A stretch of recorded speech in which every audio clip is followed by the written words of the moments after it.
Jadi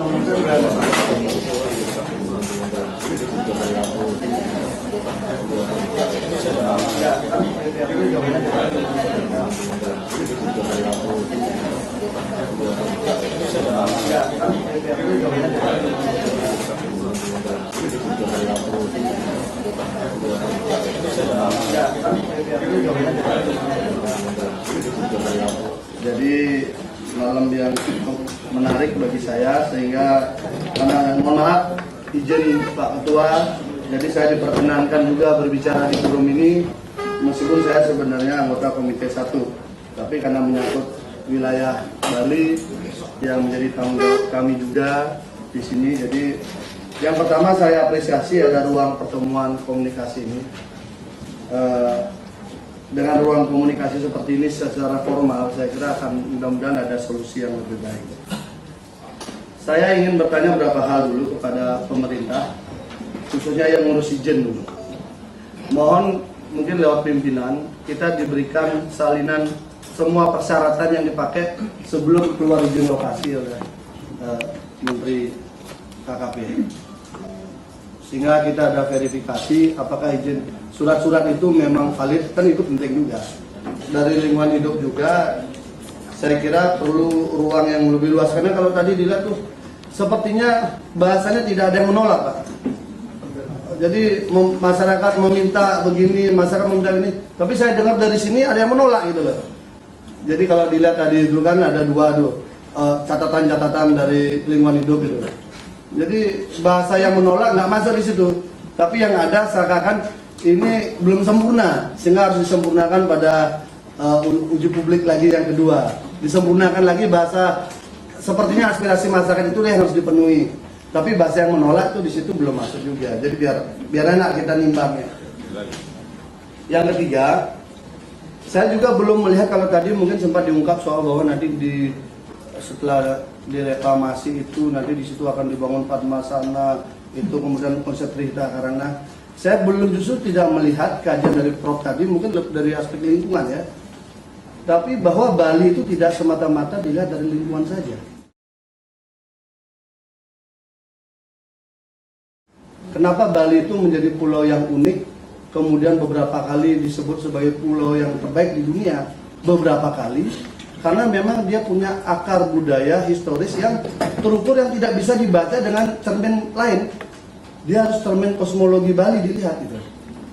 Nah, kalau kita lihat posisi yang sekarang kita bicarakan ini, secara geopolitik sebenarnya Bali itu punya historis, di mana antara Besakeh sebagai gunung agung, Pura Sakenan yang sekarang sebagian direklamasi itu juga pada zaman dulu.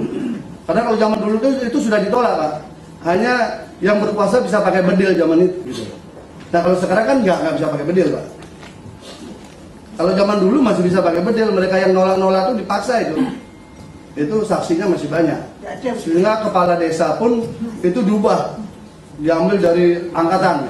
Jadi kepala desanya diganti dari angkatan, masyarakatnya dipaksa, sehingga reklamasi 300 hektar itu bisa jalan dengan lancar. Itu yang terjadi waktu itu. Nah, dalam kosmologi Bali, kalau kita lihat dari ruang itu ada hubungan sebenarnya antara Gunung Agung, Pura Sakenan dengan apa yang disebut dengan Segara Rupuk Banua, yang mana dalam lontar-lontar itu disebut sebagai Teluk Benua. Jadi itu ada kosmologi kepercayaan Siwa Buddha dalam konteks cara berpikir orang Bali dari historis, yang memang tidak bisa dipandang bahwa ini urusan mangrove dan sebagainya, tidak bisa. Bahwa ini adalah gugusan spiritual yang diyakini menjaga Pulau Bali. Salah satu benteng kepercayaan, karena itu disebut Siwa Buddha. Kalau di Besakeh itu sebagai bagian Gunung Agung ada upacara namanya Ekadasa Rudra. Sementara ketika di Sakenan itu pemujaan kepada aliran Buddha. Dan ini satu kesatuan. Itu sesuatu yang kami bawa dari Jawa. Nah, kalau sekarang cara berpikir itu tidak dimasukkan dalam alam pikir itu, kemudian Bapak bicara soal tenaga kerja dan sebagainya, iya itu satu sisi. Tapi cara berpikir orang Bali dari sisi ini tidak tersentuh dia. Kalau dipikir dari sini, maka mohon maaf Pak, memang ini ditolak Pak. Kalau lihat dari cara berpikir di sini, memang nggak nyambung. Perdebatan cara berpikir orang Bali memang kalau dilihat cara berpikir bapak-bapak tadi secara profesor ilmu pengetahuan itu tuh memang orang Bali jadi aneh kelihatan. Kenapa? Orang kadang-kadang bunga dikumpulin, dibuat canang, ditaruh di sini, di sini. Memang aneh kelihatan, Pak. Tapi di situ memang ada pesan-pesan spiritual di dalamnya. Pelestarian lingkungan, kenapa? Dia perlu bunga. Karena dia perlu bunga, maka dia harus nanam bunga. Oh, dia perlu daun, karena perlu daun, maka dia nanam pohon kelapa. Karena jadi cara memandang melestarikan lingkungan itu begitu. Tidak dibalik gitu loh. Sehingga kalau kita ngomong cerita karena yang disebut-sebut tadi itu, ya pendekatannya harus dari lontar-lontar dan cara berpikir orang Bali itu. Sehingga saya kira ini masih jauh sekali. Ibaratnya kita bicara yang satu frekuensinya AM, yang satu lagi bicaranya frekuensinya FM. Kalau kita bicara radio, nggak nyambung. Karena itu saya berharap pendekatan ini tolong dilakukan. Dan saya yakin kalau pendekatan ini dilakukan memang tidak ketemu. Orang Bali tidak memerlukan sampai saat ini benua itu harus direklamasi seperti itu. Kemudian itu dijanjikan bahwa Bali akan menjadi lebih baik. Dulu serangan dijanjikan begitu, Pak. Tapi nyatanya serangan telah membuktikan merusak pantai-pantai dari Gianyar sampai ke timur sampai ujung Karangasem. Rusak itu semua. Siapa yang tanggung jawab? Yang mengeluarkan izin yang waktu itu? Tidak. Mereka sudah nggak jelas ada di mana. Jadi karena itu, saya kira kalau sekarang ada reklamasi lagi, tidak hanya soal trauma. Karena soal sudah terbukti ada yang gagal gitu. Karena sudah terbukti ada yang gagal, kemudian kita dikasih lagi seperti itu, kemudian itu diperlakukan sebagai sebuah dewa yang datang dari langit untuk memperbaiki Bali. Ini jadi problem bagi kita gitu. Terus saja. Jadi saya memang selama ini tidak begitu banyak mengangkat soal ini, tapi ini harus saya angkat karena mohon Bapak-bapak selain mempelajari soal ilmu pengetahuan lingkungan secara teori modern, pahami juga cara orang Bali memelihara lingkungannya. Misalnya saja, ada sebuah hutan itu tidak boleh dipotong, sanksinya itu kesepekan. Jadi siapapun yang memotong pohon di situ, orang itu dibuang dari desa itu. Kalau dilihat dari pendekatan HAM nggak masuk, Pak. Tapi kalau efektivitas hukuman berjalan dia, lestari dia. Jadi ada pendekatan yang memang tidak bisa didekati dengan cara-cara tadi.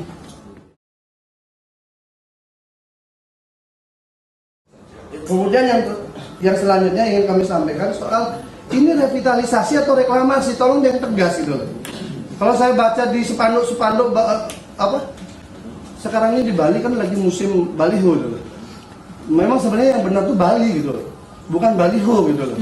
Tapi sekarang lagi yang nolak pasang baliho, yang setuju pasang baliho, yang satu tolak reklamasi, yang satu setuju revitalisasi. Berarti kan sama-sama nggak ada masalah. Yang satu nolak reklamasi kok, yang satu setuju revitalisasi nggak ada masalah jadi. Tapi ternyata di OBN sama. Tolong jelaskan dulu, apakah ini revitalisasi atau reklamasi? Jujur saja. Kalau memang ini reklamasi, ubah semua yang jualan investor juga. Investor harus jujur. Wah ini reklamasi. Ayo adu didebatkan secara umum. Ini reklamasi. Ini alasan kami, ini fakta-fakta. Jangan dibalut-balut lagi. Oh enggak, ini revitalisasi untuk memperbaiki mangrove aja kok. Tapi 700 hektar dikasih izin sama negara gitu loh. Padahal hutannya kan pinggiran itu. Nah ini saya kira biar jelas. Yang pasti Bali itu senang ada investor. Saya sebagai orang Bali, hidup di Bali senang ada investor. Tetapi tentu cara pandangnya harus jujur. Kalau memang revitalisasi, saya setuju dengan penjelasan Prof tadi bahwa ada mangrove jenis ini diperbaiki dan sebagainya. Tapi kalau memang memperbaiki mangrove aja, saya kira uang APBN udah cukup kok. Kalau mau memperbaiki mangrove-nya saja. Jadi, oh ini pendangkalan ya, kita garuk dikit, bawa ke Pulau Pudut. Oh ini bawa Pulau Pudut. Jadi yang 1 hektar itu naik lagi menjadi 8 hektar. Diambil dari yang tadi pendangkalan itu kan, kumpul di sini. Yang ini mangrove-nya hidup lagi. Itu pakai dana APBN aja selesai. Kalau memang niatnya revitalisasi. Tapi kalau niatnya reklamasi, saya bilang saja bahwa kami mau investasi di Bali karena kami lihat di situ ada peluang yang besar. Kami janjikan sekian, 700 hektar. Kalau ini 700 hektar tadi dihitung 420 akan dipakai untuk pengembangan, untuk pariwisata, untuk fasilitas.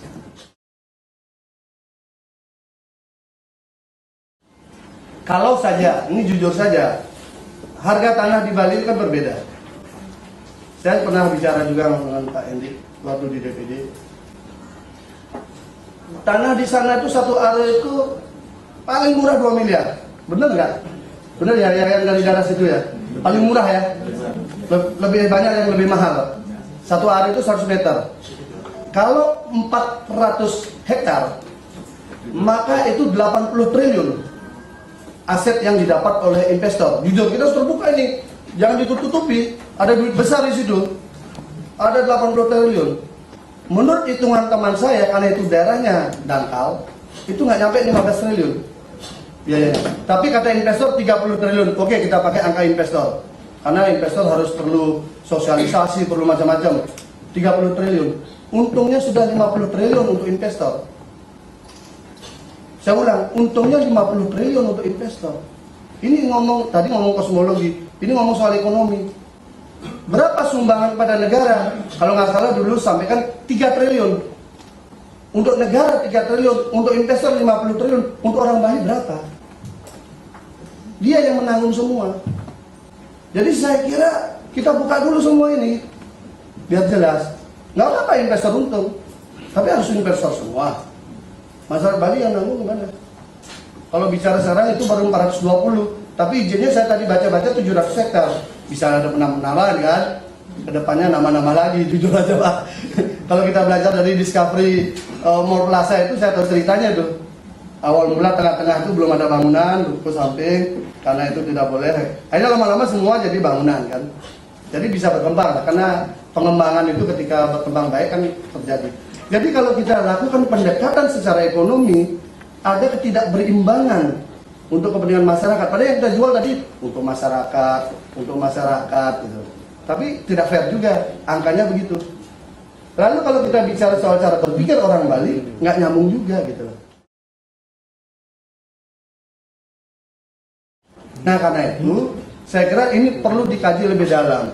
Kalau perpres tadi itu diganti, kemudian dari daerah konservasi tiba-tiba berubah menjadi daerah yang boleh, dengan Bapak tadi katakan soal perdebatan pelabuhan benua, nggak benar juga.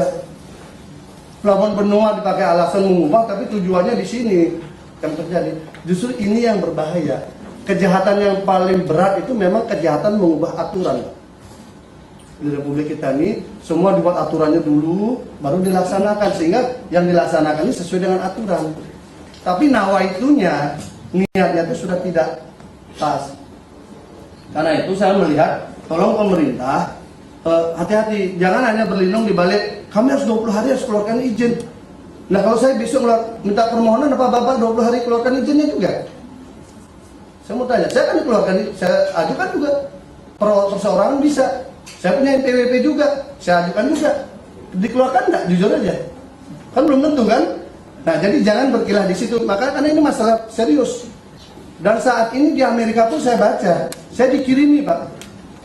Di sana sudah mulai juga masyarakat internasional mulai demo karena dia mencintai Bali. Jadi karena itu mohon maaf saya agak panjang sedikit karena ini harus runtut dari cara berpikir orang Bali yang belum masuk dari pembicaraan di sini, dan itu yang menyebabkan Bali berbeda dengan yang lainnya di dunia. Yang itu harus kita jadikan heritage. Jadi heritage di Bali itu adalah cara bagaimana orang Bali tetap seperti itu. Karena itu membuat daya tarik. Kalau pantai yang indah Pak, banyak di dunia ini pantai indah. Tapi kenapa orang datang di Bali? Karena ada heritage kultur yang memang cara berpikirnya berbeda. Ini yang harus kita awet. Dari situ tuh apa sumbangsinya? Nggak muncul cara berpikir orang Bali di situ gitu. Saya kira itu mungkin pimpinan, jadi saya buka dulu semua ini sebagai bagian objektivitas kita untuk melihat permasalahan. Kalau secara ekonomi kita udah buka itu baru hitungan lahan Pak, belum hitungan operasional yang ada dalam satuannya, yang mungkin puluhan dan ratusan ribu orang bisa bergerak di situ. Duitnya lebih gede lagi itu. Jadi wajar kalau misalnya investor ingin cepat-cepat, tapi ada juga yang hati-hati, jangan, karena kami menerima dampak. Kami diajarkan oleh leluhur kami, jangan mudah untuk merusak laut, gunung, tanah pohon. Itu ajaran leluhur kami. Nah kalau kami kemudian mudah-mudah begitu, berarti kami takut. Orang Bali itu paling takut sama leluhur, Pak. Benar. Di sana ada istilah bisama. Bisama leluhur itu paling ditakuti sama orang Bali. Sehingga dia taat. Kadang-kadang kelihatan aneh. Ngapain sih orang Bali ini jalan ke sana kemari, bawa sesajen, bawa buahan, diangkut begitu. Kenapa nggak pakai kresek aja biar gampang? Kalau kita berpikir secara praktis kan begitu. Tapi berpikir cara orang Bali beda. Dia tata, biar indah. Dia lakukan dengan senang hati. Karena niatnya suci. Itu yang disebut Satyam Siwang Sundaram itu. Dia lakukan, dia taruh. Saya kira itu mungkin cara berpikir ini. Jadi yang saya belum muncul dari pembangunan yang begitu bagus ini adalah cara berpikir orang Bali belum masuk di sini. Mari kita pakai cara berpikir orang Bali dulu. Kalau memang investor ini ingin membangun Bali, bukan ingin membangun di Bali. Kalau ingin membangun di Bali, banyak orang mau. Tapi kalau ingin membangun Bali, tolong ikuti beberapa pelukis-pelukis terkenal. Walter Smith, Mario Blanco. Itu orang-orang asing yang datang ke Bali memang ingin membangun Bali. Dia jaga betul. Dia karya-karyanya dijaga betul. Bukan dia membangun di Bali, tapi dia membangun Bali. Dia kenalkan Bali ke luar negeri, kemana-mana sehingga lebih terkenal. Itu baru orang itu membangun Bali. Kalau bapak-bapak ingin membangun Bali, termasuk pemerintah juga ingin membangun Bali, kami sebagai orang Bali senang sekali. Tapi kalau semata-mata bapak mau membangun saja di Bali, tidak untuk kepentingan Bali, ya saya kira nggak pas juga. Saya kira itu mungkin pimpinan, mohon maaf agak panjang dikit, karena biar Pak Kadek garuk-garuknya lebih panjang. Terima kasih. Ini konsultasi.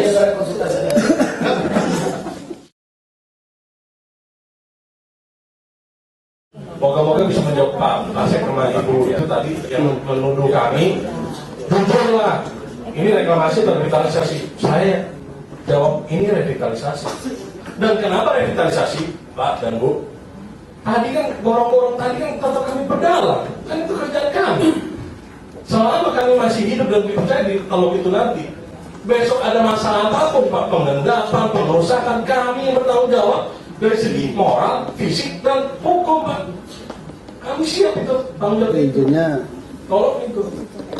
mungkin pemerintah izinnya itu reklamasi atau revitalisasi. Kalau investor mengatakan revitalisasi. Pak, mohon izin, Pak. Karena ini kan menuju penciptaan kawasan baru, Pak. Seperti kita membangun rumah, Pak, membangun fisiknya, saya IMB dalam hal ini kebetulan reklamasinya. Besok begitu saya mau mengusaha, Pak, kan ada izin-izin lain, Pak. Gitu, Pak. Enggak, maksudnya itu yang tadi saya tanyakan. Iya, menuju Begini Pak. Jadi saya jadi agak ini juga, mohon maaf, jiwa aktivis saya keluar lagi gitu. Bukan apa-apa. Tadi pertanyaan saya bukan mengatakan jujurlah. Itu jujurnya itu revitalisasi atau reklamasi. Tapi Bapak tadi ajukan ketentuan itu rehabilitasi dan revitalisasi. Makanya saya ingin tegas saja. Ini reklamasi atau revitalisasi. Kalau revitalisasi saya kira DPD bisa berjuang demi kepentingan daerah biar negara yang biayai. Terlalu miskin negara ini jadinya. Mohon maaf Pak, kalau saya ditantang itu kita buka-buka lagi. Tapi kalau memang ini reklamasi, nggak apa-apa reklamasi. Jakarta juga reklamasi, boleh kok. Tapi jujur gitu loh.